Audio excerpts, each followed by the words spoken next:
Welcome to the Geek Therapy Radio Podcast. I'm your mental curator, Johnny Hemberger, trying a little experiment here. Obviously, you can see that for this video anyways, if I release it as a video, I am very much in the left part of the frame. So we'll see how this goes. I need to mount my mount a little bit differently to frame me up a little bit better. But this is what we got for now. Maybe add a light if I can add one safely. I've been thinking about ways to do podcasts efficiently. And with 2 kids, for those of you who don't know, I had another child. Well, my wife had our child in May of 2024. So as of recording, we are a few months into life with an almost 4-year-old and a 3 or 4 months old, about 4 months old by now, is my second son. So 4-month-old and a 3-year-old. That's what we got going on at the house currently. So that's fun. And life goes on in other ways too. Work is going great. Work is going awesomely for me personally. But it is between work and 2 kids at this point. It's becoming hard just to sit down and do an episode of Geek Therapy Radio. So I've been thinking of ways to kind of where I can do that between different stops, between picking up kids from the school, between going to work at the museum, between coming home from work in the museum. It's kind of tight. So a while back, a good friend of mine, Colin, from This Does Not Compute, I need to be honest, I don't know if he still does podcast, the This Does Not Compute podcast, where he used to cruise around. I think it was in a Subaru. And he cruised around doing his podcast.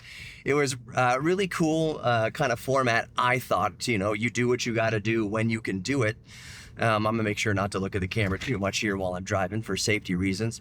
But I just thought, hey, you do what you got to do. He was doing it in the car while he was running errands or doing this and that. And I thought maybe that can work for me too. So to explain the technicals of what I've got set up, at least for this video, obviously I've got my camera here mounted to the glass with a suction cup mount, but I'm using my DJI mic. I've got the Gen 1 DJI mic, and I've got it clipped to the sun visor. It's just out of frame here because I can't get my phone mount to show it all for you right here, but I do have it clipped to the visor, the sunshade of my vehicle, which is a 2017 Chevy Bolt with a B, if anyone cares.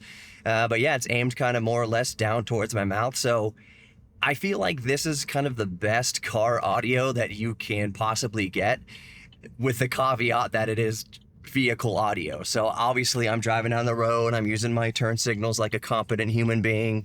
So you're gonna be able to hear probably the clicks of the turn signal, you're gonna hear the road noise of the tires. But what you won't hear, because this is an electric vehicle, is the hum of the engine whirring away, a 4-cylinder, 6-cylinder, 8-cylinder, what have you. But that does mean that you will hear road noise a little more. I think that's one of the things about EVs. I know this is kind of old news by now. I mean, it's a decade old news by now. But yeah, there's no gasoline engine in a electric vehicle, obviously, so you don't have that engine noise, but that just means that you hear all the other noise a lot, not a lot more. You just notice it because the engine isn't drowning it out anymore. So depending on the road surfaces, it'll sound a little bit different. I'm going to probably rely on the noise canceling, the AI noise canceling, quite a bit in DaVinci Resolve.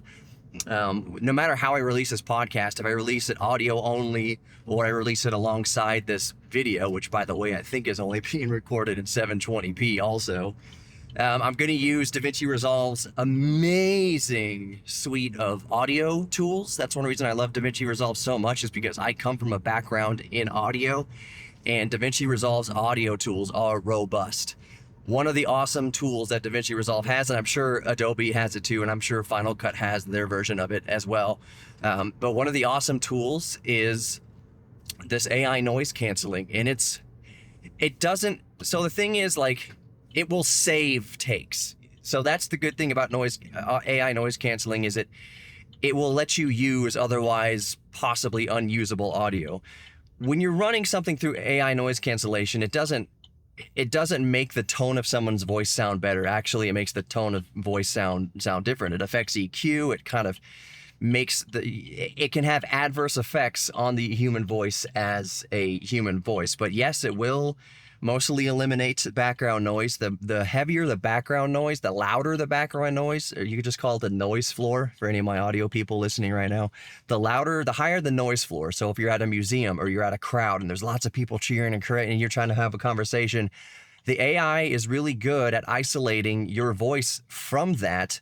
But since the noise floor of the crowd is so loud, that it modulates the human voice. It modulates whatever you're trying to isolate. So it makes the audio usable that would otherwise have to be thrown away, but it doesn't clarify. Like, it doesn't make the audio extra crispy. It just it makes the voices a little more muffled, but you can still hear the voices and only the voices. So anyways, I'm going to see how well this DJI mic coupled with DaVinci Resolve's noise reduction does.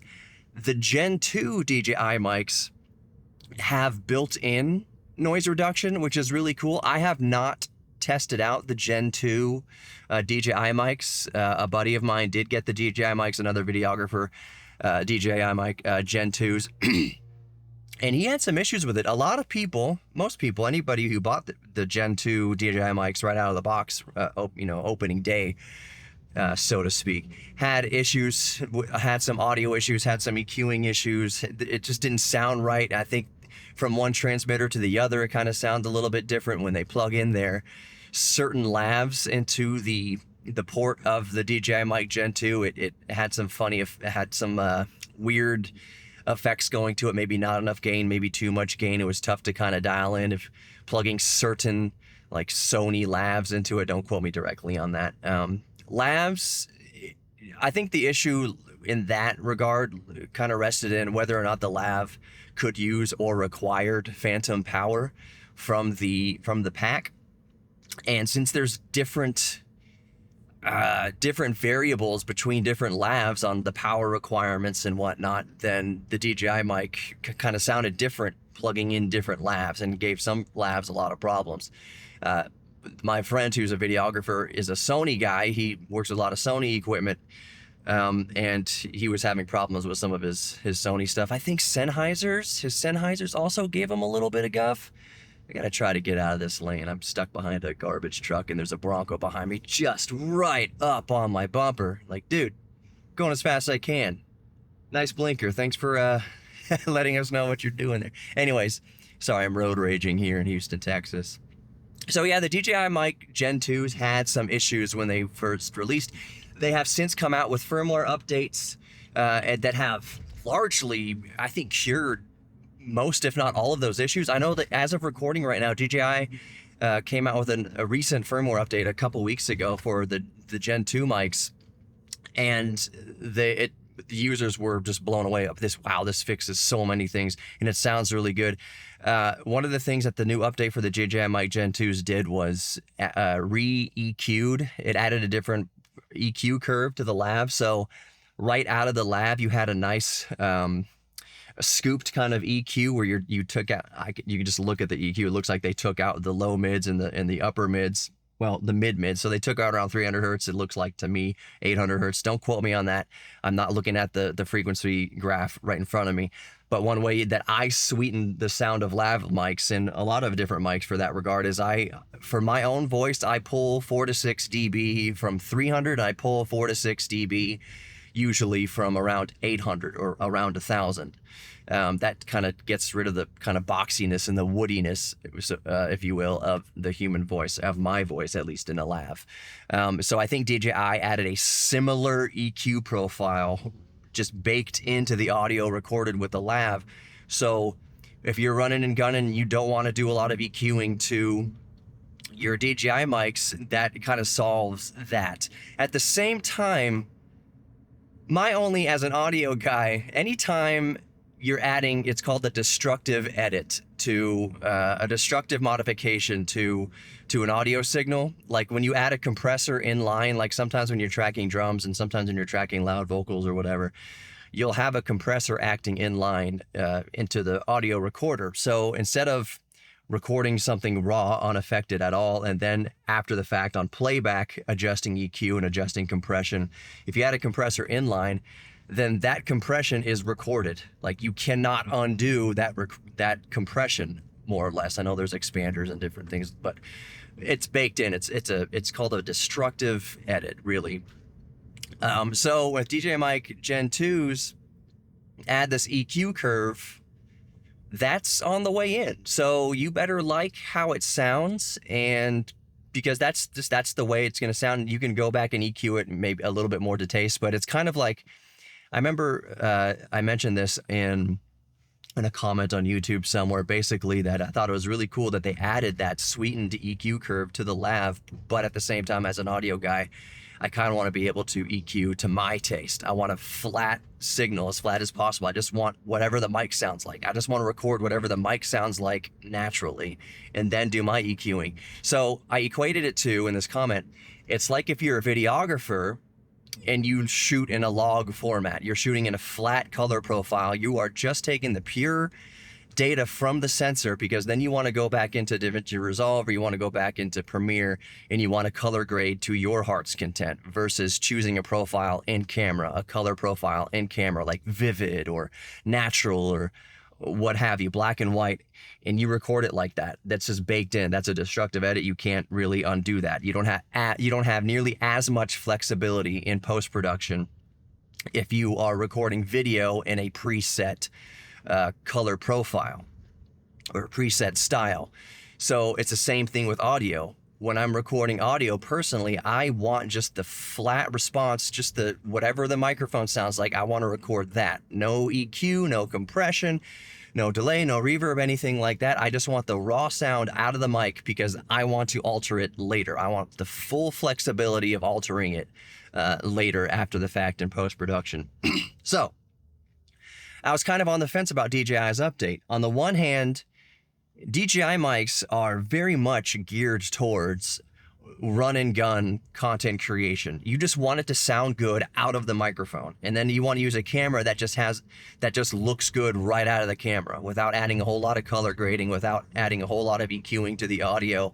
And that's what DJI did really well in the Gen 2. From the samples that I heard of the DJI Mic Gen 2, the new EQ profile is super duper usable. I mean, I would use it right out of the box and be quite happy with it. I might alter it just a teeny tiny bit, but if you're not going to EQ it, it sounds really good, baked in audio to whatever you're recording. And if you need to turn around something really quick and just upload it to social media, lickety split, and have it sound really nice, it's awesome in that regard. My only wish, and I have not checked on this, my only desire is that since DJI in the Gen 2 mics upgraded or enhanced the EQ right out of the mic pack, is there a way to set it to a flat profile? So when you go into audio settings, there's kind of the typical audio settings that you have in a lot of recorders, a lot of field recorders, a lot of microphones with built-in, solid state drives, what have you, that you can choose if you want a high pass filter, or another way of putting a low cut filter, where you want to get rid of rumble. So it like cuts off everything below 75 Hertz, everything below 80 Hertz or so. That's kind of how you reduce a lot of wind noise, is you do that you cut the rumble below 80 Hertz, but you can also just leave it flat. So that's what I hope is for the EQ profile. And I've not checked this because I don't have a set of Gen 2s myself, but I hope you can go in and maybe there's a tab on the screen under EQ, flat or enhanced or whatever it is. I hope that exists. I don't know. I can't verify. I'm not using that right in front of me. I'm using the first gen DJI mics, which, by the way, I can't speak highly enough. This sounds like a big giant ad for DJI, but I cannot speak highly enough of DJI mics, period, whether it's Gen 1 or Gen 2. Here's a really good way to put it. If you're a carpenter, it's a hammer. That is how useful the tool is if you are a content creator. And I know that there's people that don't use DJI mics that are still running around using lavs or have different audio solutions, which on a set, on a predefined like a set where you can take a few hours or whatever days beforehand before a shoot to like really set things up, really get the shotgun mic going, really get things set up the best for the shoot, yes, you're going to want to use your $1,000 Sennheiser shotgun mics. You're going to want to use your super expensive lavs. You're going to want to use the body tape to put the lav up in the hair or up in a hat or get it all set up just right. But if you're just a run and gun content creator, not just a run and gun, but you need mics that work in every situation, that sound great, that EQ great, that are so incredibly versatile in how you can apply these, the applications where you can apply these mics.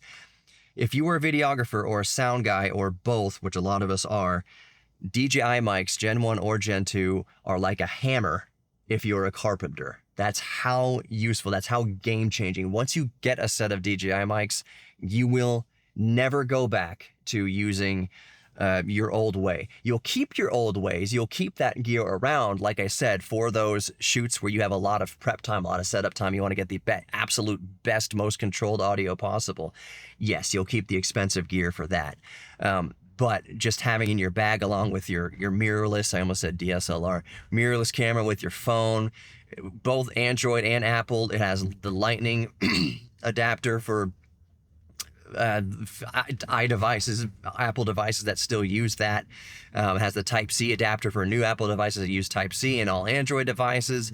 So that's what I'm doing right now. I just have the receiver plugged right into the USB port of my Samsung Galaxy S24 Ultra, and it just plug, play, good to go. But I also can use the audio output, line output going into my mirrorless camera, my Lumix S5 2X.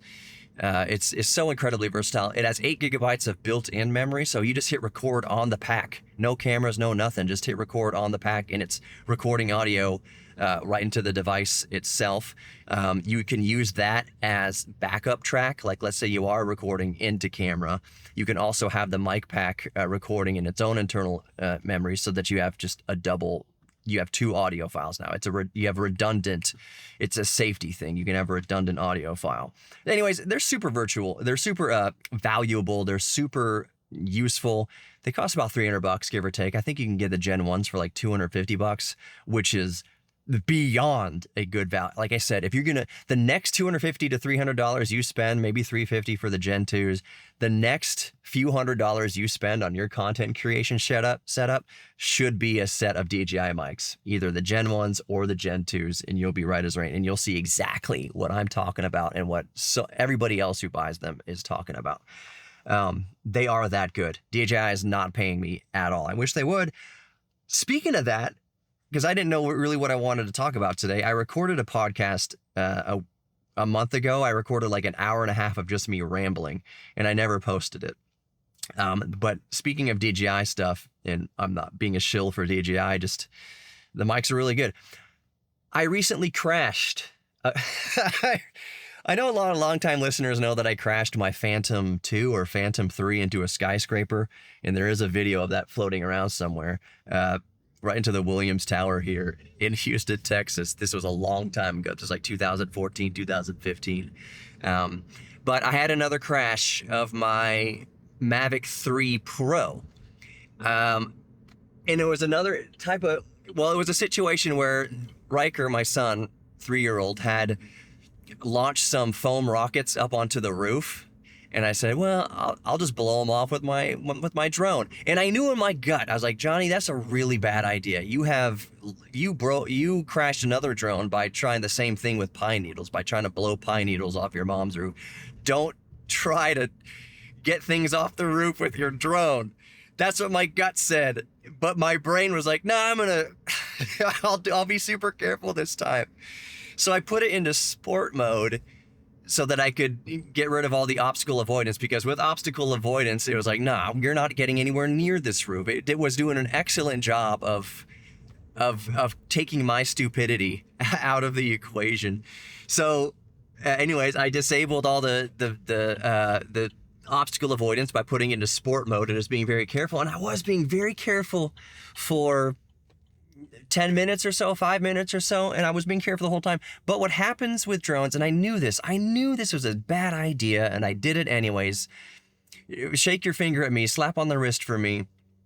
it creates these vortices. The roof is angled and there's different walls and things like that. So the rotor wash from the quadcopter and a helicopter for that matter creates these vortices and these different aerodynamic effects that kind of want to suck the aircraft into whatever obstacle it is next to. It's like a magnetic feeling. It just kind of sucks itself into obstacles. So the DJI Mavic 3 Pro, with all the obstacle avoidance disabled, sucked itself into my angled roof, and it slid down the wall. And like, there it goes. There goes $2,200 tumbling to the ground. I can't believe I'm so stupid. I was thinking, am I still in warranty? Will they still honor warranty? When they undoubtedly said no, they checked the logs and see that I had obstacle avoidance disabled. I was still under warranty. The damage visually was not that bad. It was throwing these ESC motor errors, power delivery issues, send into DJI for service. And I was like, is it really that? Because it doesn't look too bad from the outside. It has some scuffs, but it looks rather fine. None of the arms are broken. The props were a little bit chipped on the end because they had smacked into the roof and the wall on the way down. I killed it. I killed the drone. I did the 2 sticks, down and inwards to shut it off, which it did, but it still went sliding down the wall and incurred its damage. So anyways, I contacted DJI to get a shipping label. I said, I'm just going to ship it to DJI and see what the estimate is. I got out. It cost a little bit of money. I think all in, it was like $130. Shipping it there, having the repairs done. The parts were super cheap. Parts are like $15 or whatever. But I got out of this mess for $130. And I'm telling y'all with drones, y'all know how bad it really could have been. Y'all know how I could have totaled it, man. If it was any worse than that, it could have easily been like $1,000 to fix. Or I was budgeting in my head. I was like, okay, if it's anything below $500, I'll get this fixed. I was rationalizing, this is really stupid, but I need this drone. If it's anything below $500, I'll get it fixed. So when they came back with a quote $130, like, yeah, go for it. It was done so quick, y'all. Like, this obviously sounds like such a shilling for DJI. I promise you it's not that. It's just recent experiences I've had. So I sent the DJI Mavic Pro 3 into DJI, got it serviced, back in my hands for $130. Super quick, super clean. The drone came back so nicely and in a box that said drone only, that I thought, did they just send me a new drone? This looks so good. Is this just a new drone? Which I've heard does happen. To where it's kind of just easier on their end to just send you a new drone while they fix the minor ones on the one you sent in, and then they sell that drone refurbished for a few $100 less. So I was like, I should have put a little like ink somewhere, like a little dab of red paint somewhere inconspicuous to make sure that did y'all send me my drone back? I mean, the serial numbers have to match up, but can you change the serial number of the firmware like on the way out of the factory? How does this work? So anyways, I got my drone back. Oh, there's a dude playing guitar in the back of his car. That's awesome, man. I want to go jam with that guy.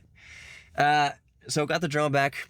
$130 slap on the wrist reminder that listen to your gut. When you're flying your drone and you're in a situation that you're thinking, should I do this? This seems a little bit risky here. The answer is don't do it. I mean, that's just really all it boils down to, is listen to your gut. It's not worth it, especially with a very expensive drone. Part of me, when I was trying to fish Riker's foam darts off the roof, I was like, maybe I should use I have the Mini 4K. It's not the Mini 4 Pro. DJI is also victim to its own kind of naming scheme, but I got the DJI Mini 4K, which is like $300 all in, comes with the controller. You have to use it with your phone. But $300 for a 4K drone, it looks great. If someone was asking me right now, Johnny Hamburger, what drone do you recommend to somebody buy, first time drone buyer? Mini 4K. I mean, easy. It's $300. It's cheap enough to where you will crash it. You will definitely crash it, but you're only going to be out potentially $300 when you do crash it. Some say beginners should get drones that have lots of obstacle avoidance.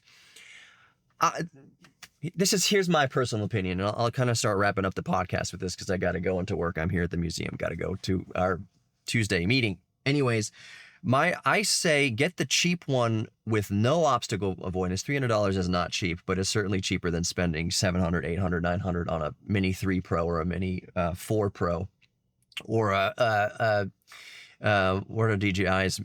I'm blanking out on their DJI Air series. So all the stuff that has obstacle avoidance is very expensive. It's very expensive, and you will still crash it even with obstacle avoidance, especially if it's your first drone. I'm on my 5th drone and I just had another crash. It's been years since I've had a crash, but I did have another crash in my very expensive $2,200 Mavic 3 Pro. So you're going to crash it. And especially if you're beginning and you're learning, you're going to crash it.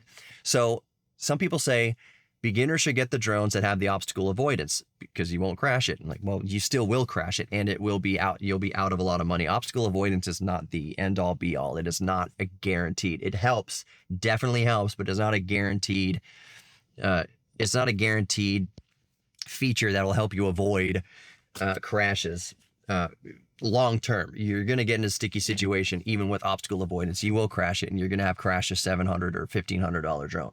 So I say get the cheap one, the cheapest one, $300, no obstacle avoidance. You know that there's no obstacle avoidance, so you're going to learn safe practices. You're going to learn the best practices by not having a safety net on the cheap drone versus a false sense of security with a more expensive drone that you will still crash and be out $1,000. It's like driver's ed. They don't teach you how to use cruise control in driver's ed. You learn how to control the vehicle yourself in every different facet and every different situation. That's the same thing with a cheap drone with no obstacle avoidance. Is it teaches you best practices, best flying practices, because you are going to crash it eventually, and it just teaches you how to be as safe as possible and how to pilot the drone as safe as possible. Yeah, I guess this is called the DJI episode because that's all I talked about. Do you like this format? Because this might be the way that I go forward with these types of Geek Therapy Radio episodes. There is big news for Geek Therapy Radio. I'm still working out logistics. This is not the next iteration of Geek Therapy Radio necessarily. There are some really big things coming I wish I could talk about. I just have not laid down the first episode yet, so I don't want to talk about it too much while it doesn't exist yet. It's not in the can yet. But I'll keep these going as often as I can if y'all like it. Also, it's just therapeutic for me to talk. So anyways, thank you so much for listening. If I upload this, thank you so much for watching on Geek Therapy Radio YouTube channel. Follow me on all the socials. Talk to me on the socials. Thank you all for your birthday wishes. Y'all are emailing me from around the world. Thank you for your birthday wishes. Ed and who else? Why am I just blank? Enzo. All y'all from around the world have been sending me warm birthday wishes. It was my birthday a couple days ago. Thank y'all so much for that. But without further ado, I gotta get going. Thank you so much for listening. You are worthy of love. You're worthy of giving love. You're worthy of receiving love, and you are worthy of your own self-respect. Thank you so much for listening to Geek Therapy Radio today, and I'll see y'all next time. This sound good?